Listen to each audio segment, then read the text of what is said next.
my goodness, guys. This is amazing. Betong sumaya. Gusto natin magpasalamat sa Luis Bakery. Guys, so dalawang binigay talaga. Pero syempre, balita ko napakasarap doon itong Luis Bakery.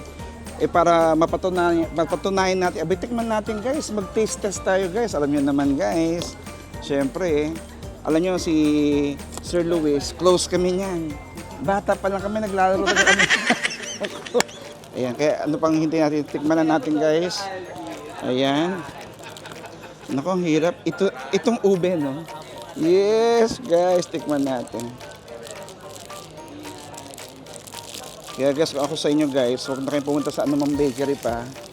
Sa Luis Bakery na lang, guys. Pag hindi kayo pumunta doon, ay naku, nasa ba yung pamalo ko talaga, sinasabi ko sa inyo talaga. Ayan. Naku, ito na, guys, oh. Ay, grabe, oh. Itsura pa lang talaga, guys. Talagang ubeng-ube, oh. And, syempre, guys, ako, guys, bago ako makain, inaamoy ko talaga, eh. So, amoy pa lang talaga, eh. Parang walang tulog kabigin, eh. Tignan na natin, guys. Thank you, Lord.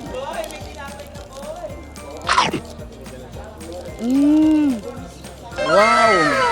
Ang lambot at lasang-lasang ube talaga. Ang sarap. Ang sarap. Jegs, ang sarap, Jegs. Ito ginawa yan. Pag ginawa ko ba yan, isa pa. Thank you. Ay, dalawa kay Beto. Luis Bakery, maraming salamat. Amazing.